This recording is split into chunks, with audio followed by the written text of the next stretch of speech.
बता दीजिए कहाँ के रहने वाले हैं आप लोग? मैं तो उत्तम नगर की हूँ भाई। आप लोग दिल्ली में किसको वोटिंग करेंगी चुनाव वाले दिन इस बार?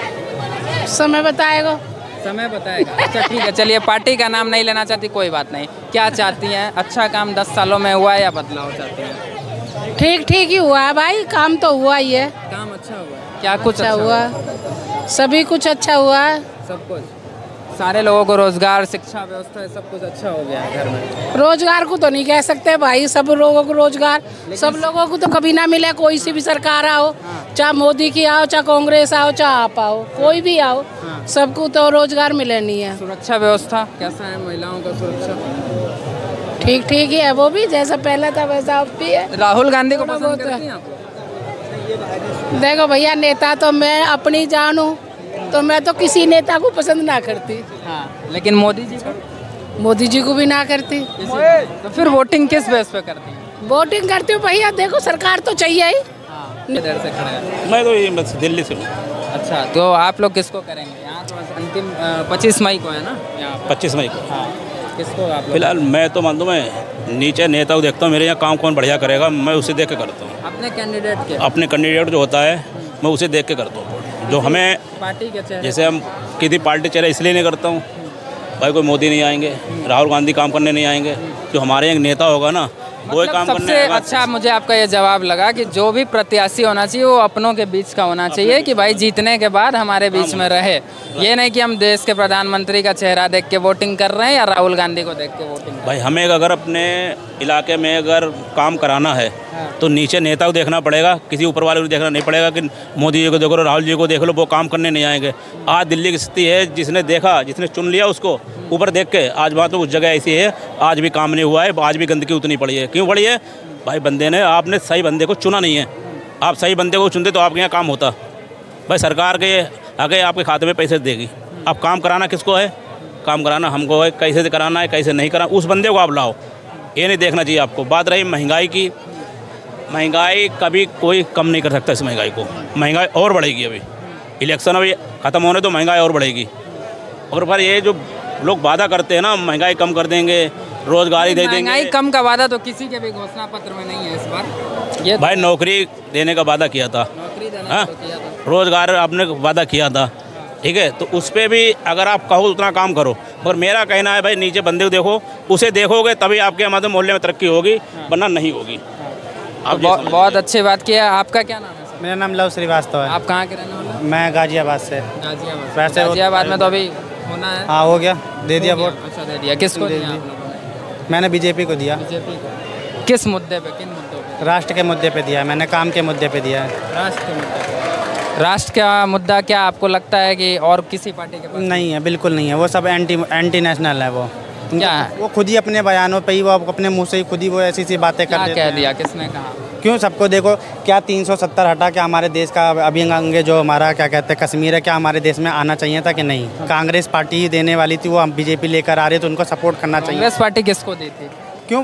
आपने पूरा स्टोरी पढ़ा है कि 370 क्यों लगाया गया? 370 क्यों लगाया गया, क्या वजह थी? जो जब बंटवारा हुआ भारत का, तो अगर शायद उस समय 370 ना लगता ना तो आज आप ले भी नहीं पाते। वो उसी समय पाकिस्तान में चला गया होता। और उसमें कई सारे चीज़ें थी जिसको डिसमिस करने का काम कांग्रेस सरकार ने किया था, हालांकि पूरे तरीके से हटा नहीं पाया था। ये मैं ज़रूर मानता हूँ कि बीजेपी का इसमें बड़ा योगदान है। चलिए ठीक है, आज इस तरीके से तो फिर आप बात करेंगे कि फिर ये तो कह दिया हाँ, स्थायी था या अस्थायी था, बताइए आप मुझे। ये 370 सुनिए, 370 अस्थायी था। इसे कांग्रेस चाहती जब मर्जी हटा सकती थी, उसने हटाया क्यों नहीं? वहाँ से सारे खाता है पंडित पलायन करके नोएडा में और दिल्ली वगैरह में आकर के रह रहे हैं। जिस दिन 370 हटी थी उस दिन का पेपर देखना उठा करके कि जितने भी कहते हैं कश्मीर के पंडित थे, उन्होंने कितनी अच्छी बात कही थी। और ये क्या धमकी देती थी महबूबा कि अगर 370 को हाथ लगाए हाथ जल जाएंगे। जल गए क्या हाथ किसी का? अगर किसी का भी बालवा का हुआ बता दे।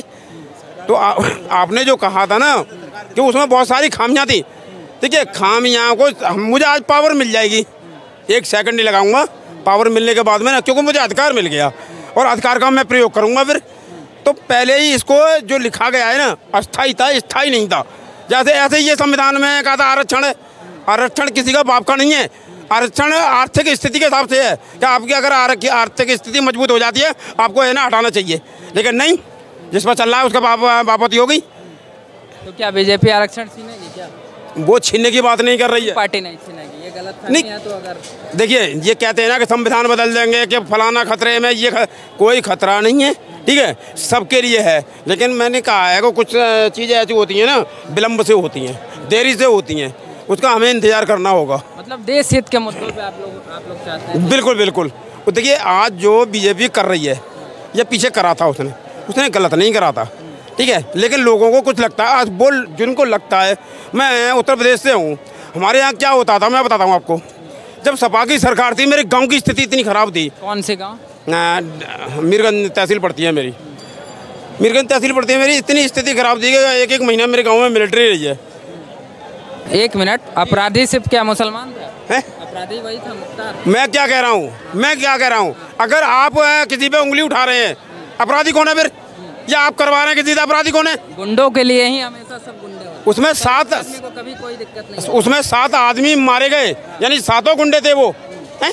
कृष्णानंद राय हत्याकांड की आप बात कर रहे हैं? मैं हाँ उसी की बात कर रहा हूँ मैं, समझे। उसमें 7 आदमी मारे गए AK-47 से। क्या उसको राइट था AK-47 रखने का? आप बताइए मुझे, AK-47 को उसके रखने का राइट है? बताओ मुझे, कैसे रखी थी उसने? कहाँ था मुलायम सिंह यादव? बीजेपी के राज में अब किसी के पास कोई गुंडा ही नहीं है ना। बिल्कुल। देखिए ब्रिजेश सिंह कौन है? मैं बताता हूँ, ब्रिजेश सिंह सुन मैं बताता हूँ, ये मैं नहीं कह रहा कि गुंडा ही नहीं है, लेकिन गुंडा है, लेकिन गुंडा करके दिखावे। आप गुंडे थे, ठीक है, लेकिन आज करके दिखाइए, आप पता चल जाएगी आपको। भूषण शरण सिंह ने क्या करा है? देखिए कार्रवाई नहीं हुई तो फिर आप उनके बेटे को ही तो टिकट। मेरी बात सुनिए, देखिए मैं नहीं ये नहीं चलेगा। किसी संविधान के एक भी पॉइंट पे आप ये दिखा दीजिए कि बाप दोषी हो और सजा उसके बेटे को मिले। फिर यही बात तो वो उठाते हैं कि अगर बेटा गुंडा है तो मकान सबका गिरा दीजिए। किसके? चलेगा? देखिए नीम किसने रखी है? मकान की नीम किसने रखी है? ये मकान नाम किसके है? बताइए आप मुझे, ये मकान किसके नाम में है? किसने बनाया इसे?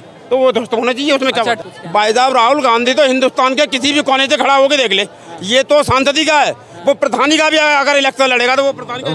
वायनाड में तो जीते ही है। अरे भैया मैं क्या कह रहा हूँ, आपके कहीं से भी, मैं तो ऑल हिंदुस्तान की बात कर रहा हूँ। अभी हैं वो वर्तमान मैं क्या, और रायबरेली से लड़ रहे हैं इस समय। देखिए फिर मैं बताऊँ, आप इस समय कौन था सांसद है कहाँ से? कोई नहीं है। जिस दिन आचार संहिता लग गई उसी दिन, इससे पहले तो थे ना, आपका प्रधान का चुनाव जीतने लायक नहीं है। अब मैं क्या आगे की बात हो रही है, बात बैक साइड की नहीं हो रही है, बात आगे की हो रही है। इस कहीं से भी हिंदुस्तान के कोने से खड़े होकर खिले राहुल गांधी, कहीं से भी अगर इलेक्शन निकाल ले वो। आप कहते हैं आप उनको एक प्रधान के लायक भी नहीं मानते हैं। जी बिल्कुल। सबसे ज्यादा डर बीजेपी को राहुल गांधी से। अरे देखिए भैया, सबसे ज्यादा डर बीजेपी को राहुल तो राहुल गांधी, सुनिए मेरी बात के लिए, किसी भी भाषण में राहुल गांधी का चर्चा ना हो। आप मुझे मेरी बात सुनिए, चर्चा देखिए, चर्चा से मतलब नहीं है, चर्चा से मतलब नहीं है। राहुल गांधी को इलेक्शन लड़ना है ना, सुनिए सुनिए, बहुत देर हो गई आपको बोलते, बहुत देर हो गई। अगर आपको अगर डर नहीं है राहुल गांधी से, हाँ, तो हर सुबह उठते समय, सोते समय, जागते समय सपनों में क्यों आते हैं भाई, ये बता दीजिए। अगर देखिए सुनिए, आप बहुत देर हो गई, आपको 400 पार हो रही हैं बंद में, इस पे दिक्कत फिर क्या? 412 को चिल्लाने की जरूरत है क्या? राहुल गांधी नाम लेने की जरूरत है क्या? सपने में आते हैं, जीत गए आप, जरूरत है क्या है? हाँ? सपने में आते हैं। कौन आतंकवादी है? राहुल गांधी। कैसे बोल रहे हैं? किस बेस पे बोल रहे हैं आप? यार का आतंक किस बेस पे बोल सकते हैं आप? किस बेस पे बोल रहे हैं आप? मेरी बात सुनिए, वो हिंदुत्व के खिलाफ बोल रहे हैं, इन हिंदुओं को, इन हिंदुत्ववादियों को नहीं। राहुल गांधी की बात हो रही है, राहुल गांधी की बात हो रही है, उनकी इनकी नहीं हो रही, इनकी नहीं हो रही है भैया। आप बात कीजिए, आप नहीं कुछ भी कहिए भैया, इनकी कोई बात नहीं हो, बात हो रही है राहुल। और आतंकवादी है तो बाहर क्यों? नाम लेने में कोई बुराई नहीं है, नाम लेने में कोई बुराई नहीं है, ठीक है। राहुल गांधी मैं कह रहा हूँ, फिर अमेठी से क्यों नहीं इलेक्शन लड़ा जा रहा है? रायबरेली क्यों भाग गए? आप बताइए मुझे जरा। पार्टी की मर्जी। अरे यार ये फिर बात हुई, अरे ताकतवर हैं, इज्जत सब। सुन लीजिए पहले मेरे, आप अगर ताकतवर हो, आप मान लो 400 पार हैं, तो आप मधुमेह, तो आपको डर किस बात का है? तो आपको डर किस बात का है? आज सच्चाई ये है 200 पार नहीं हो रही है, इसलिए आप मधुमेह नरेंद्र मोदी के भाषण देख लीजिए, मधुमेह क्या कहते हैं, आप उठा के देख लीजिए। आप डर किस बात के? आप 4 की पार हो जाएंगी, उसे दिक्कत किस बात की है? मुझे मालूम सरकार बन रही है, मुझे कोई दिक्कत नहीं। मैं अमेठी क्यों छोड़ दी, रायबरेली क्यों पहुंच गए? क्या खाऊंगा, क्या पीऊंगा, मेरी मर्जी, कहाँ बैठूंगा? आप तय करोगे क्या? आप तय करोगे? आप सम्मान नहीं है, आपको जनता प्रमोट करी है, तो मोदी जी के टक्कर पे इलेक्शन लड़के जाके पता लग जाएगी, फिर आप तय करो, यही दूध का दूध पानी का पानी हो जाएगा। नहीं तो आप तय करोगे, काम करोगे नहीं तो कहते वोट झक मारा निकले जाएगी। काम करो पहले, उसके बाद तो वोट देगी। यहाँ से वहाँ दौड़ते जा रहे हैं बेचारे, एक ही जगह पे 10 बार हार जाते हैं, फिर वहीं चले जाते हैं। इसलिए जो है ना राज्य बदल रहे हैं, यही होता है ना। काम करोगे तभी तो वोट मिलेगा। काम कैसे में दे देंगे? मौका दोगे तब तो करेगा। अरे मौका कितनी बार दिया जाएगा? 70 साल मौका नहीं दिया क्या? 70 साल में क्या कुछ काम नहीं हुआ? क्या कुछ काम नहीं? मैं बताता हूँ। 70 साल में वक्फ बोर्ड बनाया गया है। 70 साल में वक्फ बोर्ड बनाया गया है, हिंदुत्व बोर्ड क्यों नहीं बनाया है? 70 साल में सिर्फ संसाधन क्या कहते हैं मुस्लिमों का है, हिंदू झक माराएगा यहाँ पे बैठ के। अगर आप ये लोग कैसी राजनीति बनाते हैं? अगर किसी ने वक्फ बोर्ड पे जमीन, मान लो इनकी जमीन है, वक्फ बोर्ड ने हाथ रख दिया तो मतलब ये उनका हो गया, चाहे मंदिर भी तो वो भी इनका हो गया। इसका मतलब ये है कि ये अगर रख दिया हाथ इनका हो गया तो आप जो है अदालत तक नहीं जा सकते। ऐसे धर्म की राजनीति करोगे? गद्दी होती है प्रधानमंत्री की, देश की सेवा के लिए, राज करने के लिए। 70 साल राज किया है, काम क्या किया है? अब 10 साल में जब इंसान काम कर रहा है, कोरोना के बीच 2 साल और नहीं कर पाया इंसान, उसके बाद भी इन लोगों की जो है मिर्ची लग जाती है। काम पे वोट मांग रहे हो, काम मांग रहे हो, काम मांग रहे हो, काम पे मांगो। एक बात बताइए, कोई भी सुनने की क्षमता रखो, सुनने की क्षमता मेरे अंदर। मैं बताता हूँ, सुनिए। ये कह रहे हैं ग्राउंड लेवल पे लोगों को जिस चीज़ की जरूरत है उसको चाहिए। गैस सिलेंडर दिए गए, ठीक है।